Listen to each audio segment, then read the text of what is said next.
ফিরে এসেছি আবার শরীফুল আকাম ক্যাশ ফ্লো নিয়ে কথা বলছি আজকে। এখন যেটা কভার করব আশা করি এটাতেই শেষ হয়ে যাবে।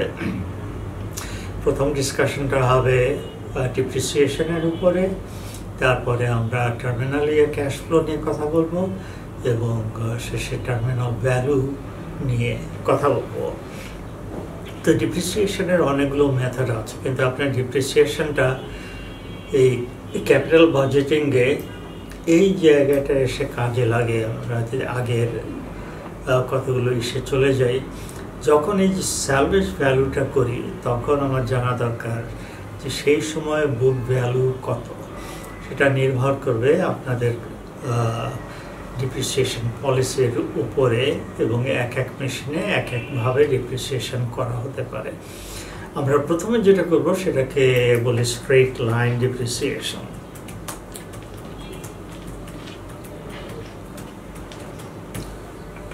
এক্সাম্পলের জন্য যদি বলি যে টাকাটা আপনি ডিপ্রিসিয়েট করতে পারেন, যেটা বলবো ডিপ্রিসিয়েবল বেসিস, এটার মধ্যে থাকে cost of equipment plus installation plus modification plus shipment. এইটার যে ফিগারটা আসবে সেটাকে ধরেন যে আমরা স্ট্রেট লাইন 5 বছরে ডিপ্রিসিয়েট করব, লাইফ 5 years দিলাম। তাহলে আমার 5টা কলাম দরকার, আপাতত ডিলিট করে দেই।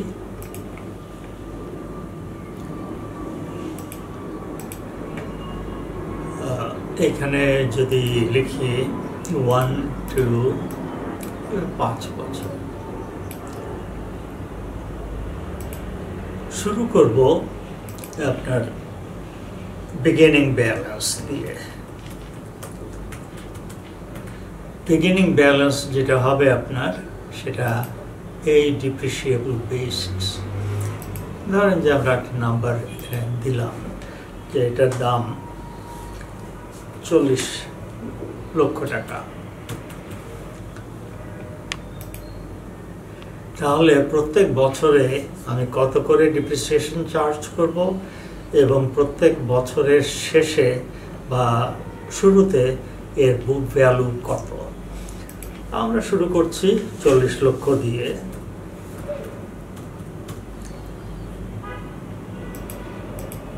এখানে লিখতে চেয়েছিলাম, কিছু কমার ব্যবস্থা করি এখানে।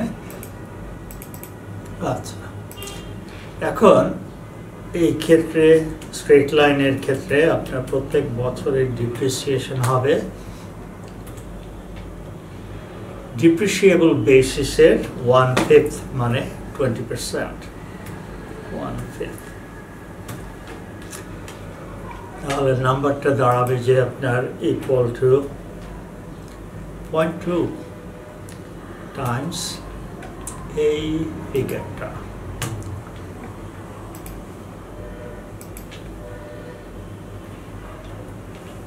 আচ্ছা,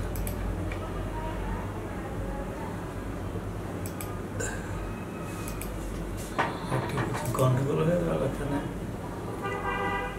আচ্ছা, এটা ডিলিট করে নতুন করে করি। আচ্ছা, E71, তো না, এটা ইকুয়াল সাইন দেয়নি। ওকে, ইকুয়াল সাইন দেওয়া যাক। 1/5 1/5 টাইমস এই ফিগারটা। তাহলে প্রত্যেক বছর হচ্ছে ডিপ্রিসিয়েশন 8 লক্ষ টাকা করে। আপনি যদি এটা ঠিক মতো করেন তাহলে একদম শেষে এসে আমরা এন্ডিং ব্যালেন্স পাবো 0। সো এখন যে এন্ডিং বুক ভ্যালু, বছরের শেষে বুক ভ্যালু কত। এন্ডিং, এটা তো সোজা কাজ, তাই না?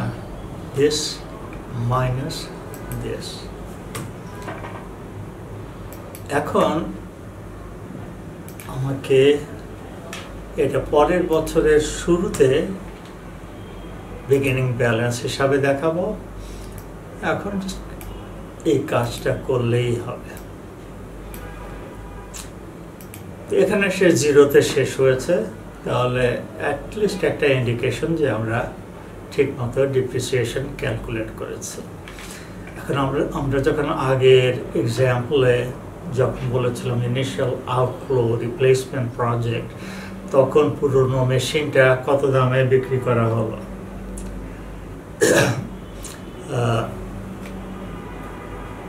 তার বুক ভ্যালুটা তখন জানতে হবে যে আপনার ক্যাশ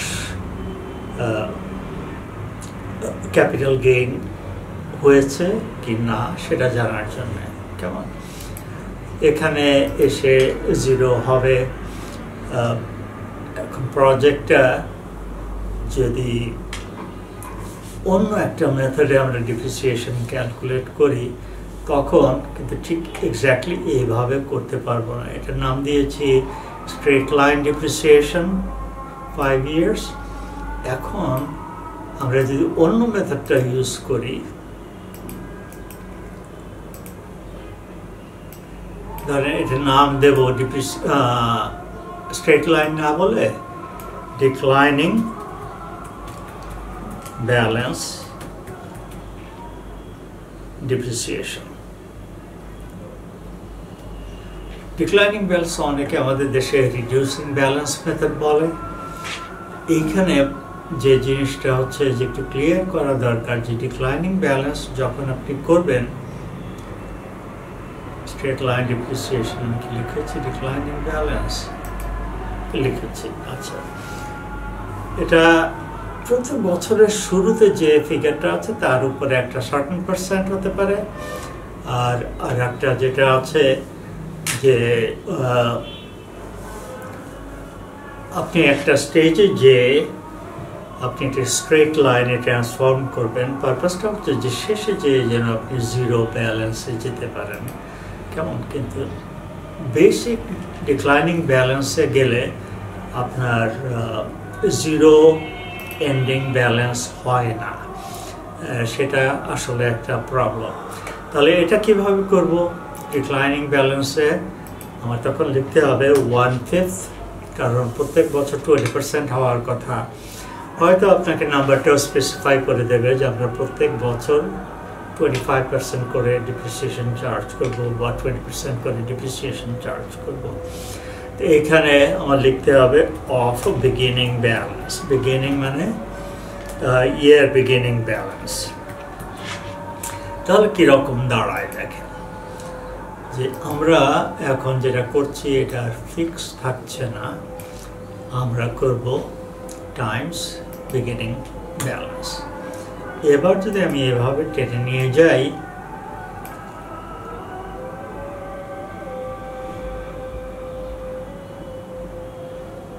তাহলে আপনার 40 লক্ষ টাকা থেকে 5 বছর শেষে দেখতে পাচ্ছি যে 13,10,720 টাকা ব্যালেন্স রয়েছে।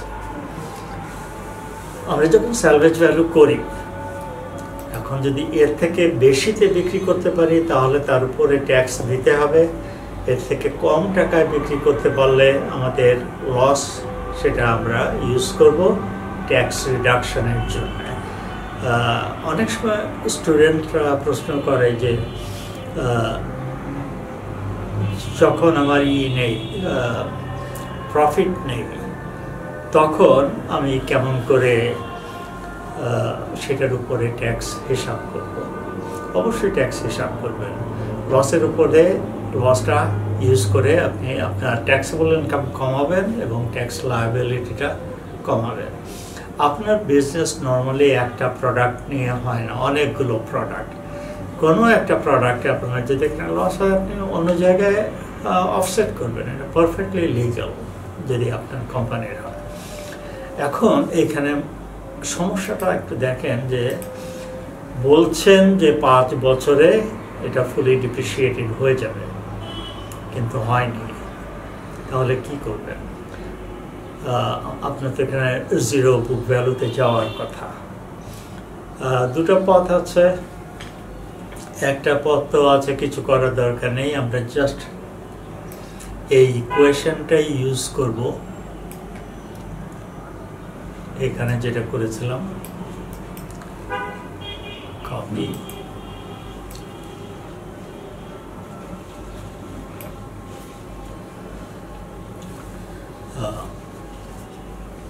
নিচে যাওয়া দরকার। যখন এই যে এই নাম্বারটা ইউজ করব, আমাদের একটা সালভেজ ভ্যালু যদি দেওয়া থাকে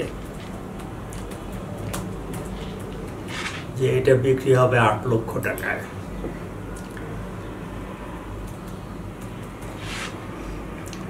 তাই যদি হয় তাহলে আমি এটাকে কিভাবে দেখাবো? আমি তাহলে এইখানে লিখব যে 8 লক্ষ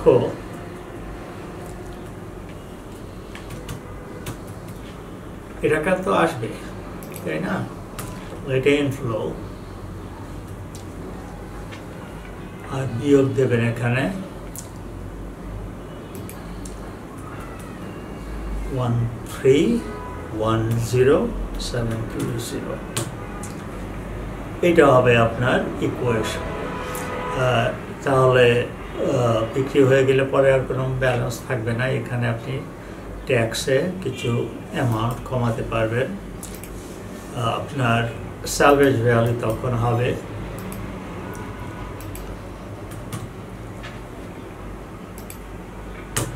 এটা 9,53,216।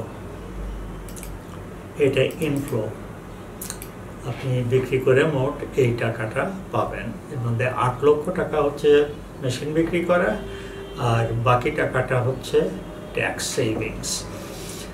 এর একটা অল্টারনেটিভ পথ আছে যেটা আপনি ফোর্স করবেন লাস্ট ইয়ারে, যেটা ব্যালেন্স 0 হবে। সেটা যদি করেন আপনি শেষ বছরে আপনার ডিপ্রিসিয়েশন বিগিনিং ব্যালেন্সের সমান করে দেবেন। এফেক্টটা কিন্তু একই হবে। আপনার ইকুয়েশন এখানে যা আছে, এইখানে আপনি 0 বুক ভ্যালু করলে যা দেখাবেন, কিন্তু ডিপ্রিসিয়েশনে আপনার সেভিংসটা অনেক বেশি দেখা যাবে। কেমন?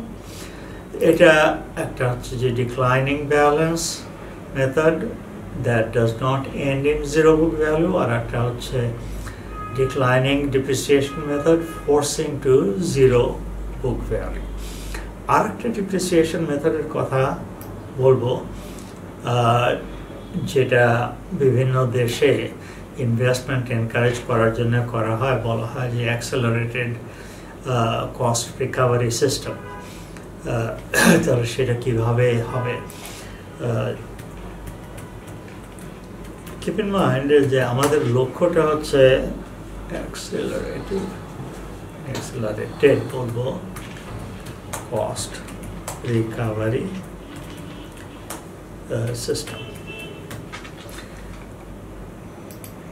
এখানে যে আরেকটা জিনিস আছে সেটা হচ্ছে যে এই ফিগারগুলো আমি যদি মেশিনটা বিক্রি করি 3 বছর ইউজ করার জন্য, তখন আপনি যখন এই ইকুয়েশনটা ইউজ করবেন আপনি এই ফিগারটা ইউজ করবেন।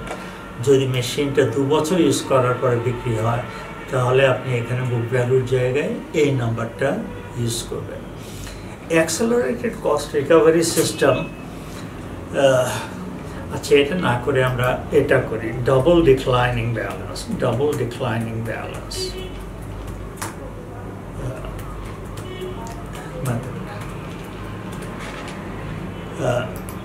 এখানে একই মেশিনটা ইউজ করি, কপি করে একটু নিয়ে আসি।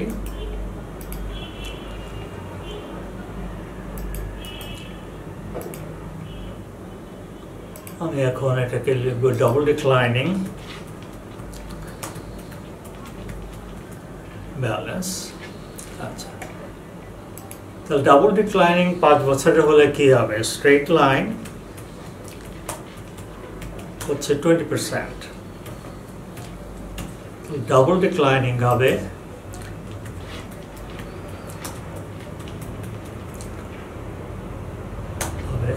20 times 2, 40% হবে। কেমন? তো আগের প্যাটার্নটা যদি ইউজ করি এখানে এই পর্যন্ত, কেন এগুলো করছি? প্রধান কারণ হচ্ছে যে আমার বুক ভ্যালু জানা দরকার। বুক ভ্যালু না জানলে আমি স্যালারি ভ্যালুটা নেট করতে পারছি না। কেমন? এইখানে তাহলে আমি শুরু করব, ডাবল ডিক্লাইনিং যদি হয় তাহলে এটাকে ডাবল করব, এটা দিয়ে গুণ করলে আমার এই ফিগারটা আসছে। ডাবল ডিক্লাইনিং ব্যালেন্সেরও ওই একটা প্রবলেম আপনি দেখতে পাচ্ছেন যে শেষ বছরে যে একটা ব্যালেন্স রয়ে গেছে, তো সেটা আপনি ইউজ করতে পারেন স্যালভেজ ভ্যালুর মধ্যে ফাইনাল ইয়ারে, অথবা আপনি এটাকে ফোর্স করতে পারেন আপনার লাস্ট ইয়ারের ডিপ্রিসিয়েশন অ্যান্ড আদার কস্ট 5,18,400 হবে। আমেরিকায় আপনার ডাবল ডিক্লাইনিং ব্যালেন্স ইউজ করা হয় সেই সময় পর্যন্ত যখন সেই ডিপ্রিসিয়েশনটা স্ট্রেট লাইন ডিপ্রিসিয়েশন থেকে বেশি হয়, এবং স্ট্রেট লাইন হবে সেই সময় থেকে যদি থার্ড ইয়ারে এসে আপনার ব্যালেন্স এটা থাকে, এটার উপরে আপনি বাকি 2 বছরে ইকুয়ালি যদি ডিপ্রিসিয়েট করেন আপনি পাবেন 4,32,000 করে, তাই না? এখানে যাবে 4,32,000, এটা ডিপ্রিসিয়েশন যদি হয়, বাকি থাকবে 4,32,000। এটা একটু আননেসেসারি জটিলতার কথা বলছি, এর কোনো প্রয়োজন নাই, কিন্তু প্রসেসটা আপনারা দেখতে পাচ্ছেন যে কীভাবে ডিক্লাইনিং ব্যালেন্সটা ডিপ্রিসিয়েশনে বুক ভ্যালু ক্যালকুলেট করতে হয়। এখন আমরা কুইকলি যাব টার্মিনাল ভ্যালু ডিটারমিনেশনে। টার্মিনাল ভ্যালু বলছি না প্রথমে, terminal year non business flow, non operating flow বলি।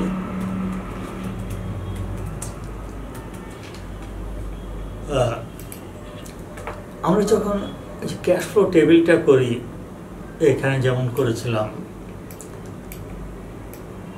এখানে দেখানো হয়েছে শুধু আপনার বিজনেসের ফ্লো, কিন্তু এই সময়ে আপনি আবার এটার সাথে এই জিনিসগুলো যোগ দেবেন, সালভেজ ভ্যালুটা বা অন্যান্য যা পাওয়া যায় সেটা যোগ দেবেন। রিকাভারি, যেটাকে আমি টার্মিনাল ইয়ার ক্যাশ ফ্লো বলবো, সেটাও কিন্তু বেশ জটিল হতে পারে। আমরা একটু সহজ রাখার জন্য স্ট্যান্ডার্ড ফরম্যাটে যাব। কেমন? তো স্ট্যান্ডার্ড ফরম্যাটটা কি টার্মিনাল ইয়ার ক্যাশ ফ্লোর জন্য?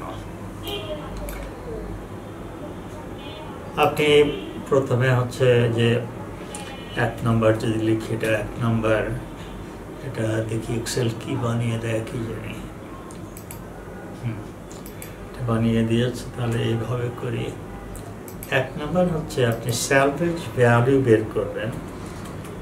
স্যালভেজ ভ্যালুটা হচ্ছে যে প্রপোজড মেশিনটা, সেইটা 5 বা 6 বছর পরে বিক্রি করে কত পাবেন। এখানে লিখবো প্রপোজড মেশিন।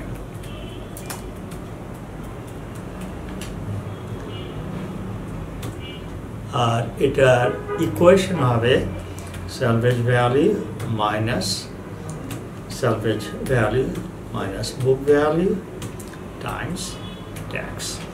তো কি পাচ্ছেন এখানে? বিক্রি করে যে টাকা পাচ্ছি আর ট্যাক্সের যে টাকাটা সেভ করছি সেটা। এখানে একটা নাম্বার আসবে এই ক্যালকুলেশনটা করার পরে। যদি ব্র্যান্ড নিউ মেশিন হয় প্রপোজ মেশিনটা, তাহলে আপনার প্রথম আইটেম এটা। আর একটা আইটেম হচ্ছে যে আমরা যে ইনভেস্টমেন্টটা করেছিলাম আগে ইন ওয়ার্কিং ক্যাপিটাল, সেটার আর দরকার নেই, সেটা আপনি এখন নেট ওয়ার্কিং ক্যাপিটাল সেটা এখানে যোগ দেবেন। তাহলে আপনার জাস্ট এই দুটো নাম্বারের উপরে ভিত্তি করে আপনি পাবেন টার্মিনাল ইয়ার ক্যাশ ফ্লো। আমরা যদি এটা এখান থেকে একটু কপি করে নিয়ে আসি, আগে যে টেবিলটা করেছিলাম এই টেবিলটা। আচ্ছা,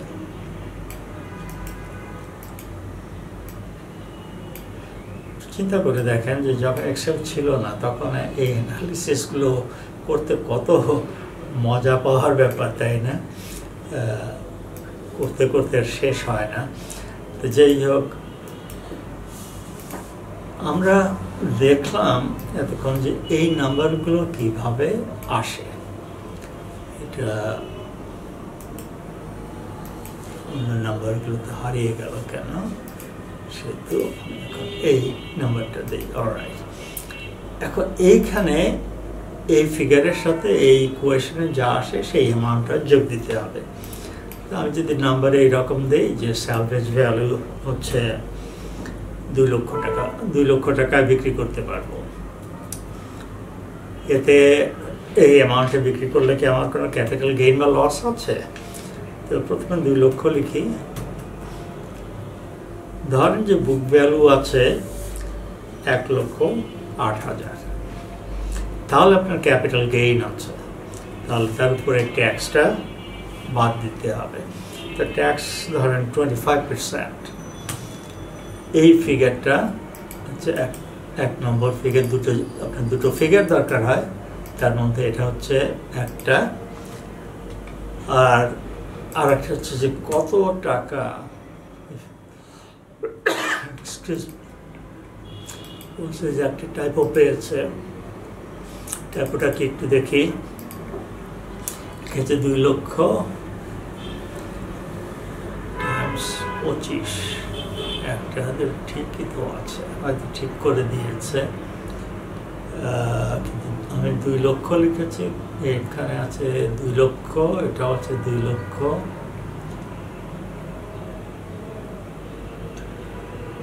এখানে আছে 21 লক্ষ, সেটা তো হওয়ার কথা না। 2 লক্ষ কোন জায়গায় ভুল আছে, 2 লক্ষ মাইনাস 2 লক্ষ, 1,08,000।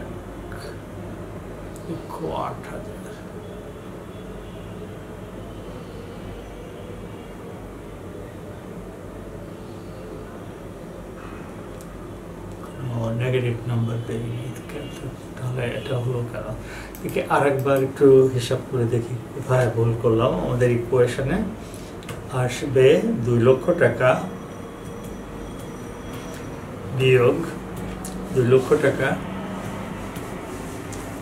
মাইনাস 1,08,000 টাকা, এটার উপরে ট্যাক্স 0.25। এইটা হচ্ছে reasonable number, 1,77,000। Return of networking capital, শুরুতে আমরা যখন ইনিশিয়াল ইনভেস্টমেন্ট করেছি, এই এক্সাম্পলে দেখেন যে আমাদের যে ইনক্রিমেন্টাল ইনভেস্টমেন্ট ছিল 50,000, বিজনেস শেষ হয়ে গেলে এটা আটকে রাখার কোনো দরকার নেই, আপনি এটা ফিরিয়ে নেবেন। তাহলে সেখানে এসে আমার এরকম একটা নাম্বার, যতই ছিল, ধরেন 30,000 ছিল, তো 30,000 লিখব। এই নাম্বারটা দিলে 30,000, তাহলে আমার টোটাল আসবে দেশ প্লাস দেশ, এখানে কি একটা হয়েছে, লুকস ওকে। এই ফিগারটা আপনার এইখানে যোগ দিতে হবে, তারপরে আপনি IRR, নেট প্রেজেন্ট ভ্যালু, এই জিনিসগুলো বের করবেন। এটা হচ্ছে ব্র্যান্ড নিউ ইনভেস্টমেন্ট। আর এটা যদি রিপ্লেসমেন্ট হয় তাহলে সামান্য একটু চেঞ্জ হবে। রিপ্লেসমেন্টে আপনার খেয়াল রাখতে হবে যে আপনি সবসময় ইনক্রিমেন্টাল অ্যামাউন্টটা ধরবেন। যদি এইভাবে কপি করে নিয়ে আসি, তাহলে আমার আর একটা স্যালভেজ ভ্যালু দরকার হবে। কেন দরকার হবে? এখন একটা মেশিন আছে, আমি এটা যদি বিক্রি করে দিই তাহলে আমার কিছু ইনফ্লো আসে, আমার ইনিশিয়াল ইনভেস্টমেন্টটা কমে যায়। কিন্তু আমি যদি এখন এটা বিক্রি না করি, আমি যদি চালাতে থাকি, তাহলে কিন্তু আমার হিসাবের মধ্যে ছিল যে 6 বছরের শেষে স্যালভেজ ভ্যালু হিসাবে একটা ফিগার পাবো পুরনো মেশিনের। সেই পুরনো মেশিনের টাকাটা তো এখন আর পাবেন না শেষে, কারণ এটাতে ইনিশিয়াল ইনভেস্টমেন্টের সময় ডিসপোজ অফ করে দেওয়া হয়েছে। সেই জন্যে আর একটা স্যালভেজ ভ্যালু আবার আসে এখানে। এইখানে যদি কপি করি এটা,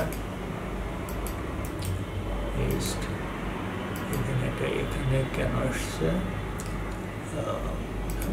এটা দেই। অলরাইট, তাহলে এইখানে যেটা হবে সেটা হচ্ছে যে মেশিন যেটা already in used, machine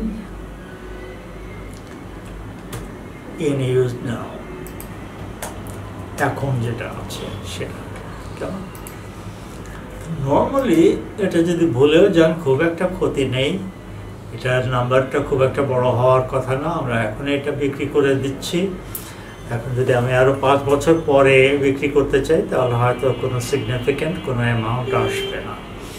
so practically এটা না দিলে আপনার তেমন কোনো ক্ষতি হবে না, কিন্তু থিওরিটিক্যালি কারেক্ট হতে গেলে আপনার এই নাম্বারটা দরকার হবে।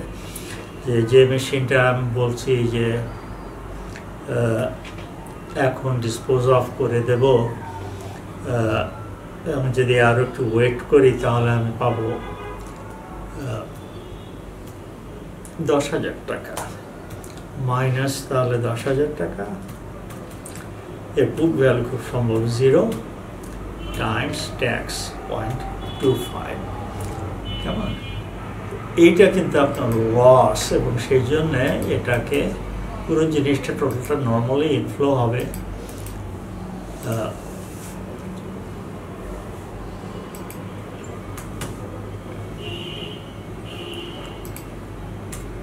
এই ফিগারটা পেলাম। এখন আপনার ফাইনাল ফিগারের জন্য টার্মিনাল ইয়ার ফ্লো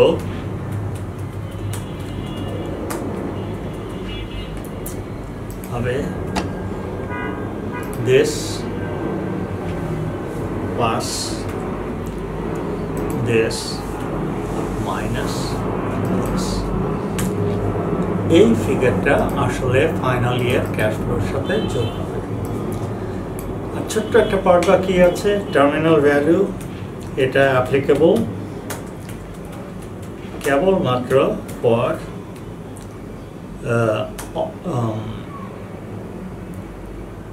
কি বলবো এটাকে, terminal value for ongoing business বলে আমাদের দেশে আমরা কনসার্ন বলি। এই জিনিসটা আসলে হচ্ছে বলছে যে কিপ ইন মাইন্ড, আমি কিন্তু ভ্যালু বলছি, টার্মিনাল ইয়ার ক্যাশ ফ্লো বলছি না, যে আস্ত বিজনেসটা সম্পূর্ণ বিজনেসটা বিক্রি করে দিলে কত পাওয়া যাবে সেটা আমি ফাইনাল ইয়ার ক্যাশ ফ্লোর সাথে যোগ দেব। এটা আপনি করতে পারেন কয়েকভাবে। একটা হচ্ছে যে পি রেশিও দিয়ে করতে পারেন, বলে দেবে যে শেষ বছরের প্রফিট কত। এই ফিগারটা যদি ধরেন যে 12 হয়, প্রত্যেকে 1 টাকা প্রফিটের জন্য 12 টাকা ইনভেস্টমেন্ট করতে হয়, তাহলে আপনার শেষ বছরের যে ইনভেস্টমেন্ট যে আর্নিংস তাকে 12 দিয়ে গুণ করতে হবে। Projected profit in final year divide by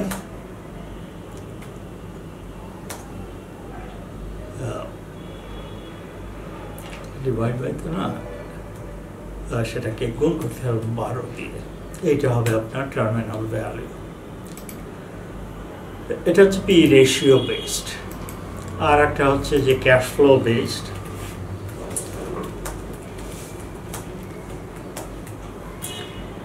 তখন আপনার ফর্মুলাটা হচ্ছে ওই আমরা করেছি না আগে যখন স্টক ভ্যালুয়েশন করেছে, যে স্টকের লাইফের তো শেষ নেই, এই বিজনেসের লাইফও শেষ নেই, তাহলে আমরা এটা করতে পারি যে লাস্ট ক্যাশ ফ্লো, এটা হচ্ছে ধরেন ডিভিডেন্ডের মতো, এটাকে আমরা ভাগ দেই আমার রিকোয়ার্ড রিটার্ন দিয়ে K minus required return, sorry K minus growth rate. Gordon growth মডেলের ইকুয়েশন। তো terminal value cash flow on cash flow, এটা গর্ডন গ্রোথ মডেলের মতো আমাদের জানা দরকার যে ফাইনাল ইয়ারে কত ক্যাশ ফ্লো জেনারেট করব। এই ফ্লোটা প্রত্যেক বছর বাড়তে থাকবে। আমি সবগুলো বিক্রি করে দিচ্ছি। গর্ডন গ্রোথ মডেল অনুযায়ী আমাদের লাস্ট ডিভিডেন্ডকে K-G দিয়ে ভাগ দিই, এখানেও সেটা করব। এইরকম ক্ষেত্রে নর্মালি যেটা হয় যে যারা বিজনেস শুরু করে দিয়ে বিজনেসটা বিক্রি করে দিয়ে যে টার্নকি অপারেশনের মতো, তারা 2-3 বছর বিজনেস চালাবে। সে প্রথম 2-3 বছর ক্যাশ ফ্লো তার পুরো বড় ইনিশিয়াল ইনভেস্টমেন্ট কভার করবে না। অধিকাংশ ভ্যালু আসবে আপনার এই ফাইনাল ইয়ারে আস্ত বিজনেসটা বিক্রি করে দিলে যা হয়, যেটা হয় সেটা আপনার ফাইনাল ইয়ার ক্যাশ ফ্লোর সাথে যোগ করবেন। তারপরে আপনি এনপিভি, IRR এগুলো বের করবেন। এখানেই এই টপিকটা শেষ, এস্টিমেটিং প্রজেক্ট ক্যাশ ফ্লোজ। সময় সাপেক্ষ, বাস্তবে অনেক সময় লাগে এবং আপনারা সিম্পলিফাই করে নিয়ে আসার চেষ্টা করবেন যাতে সহজে জিনিসটা প্রেজেন্ট করা যায় এবং একটা রিজনেবল অ্যান্সার আপনি পেতে পারেন।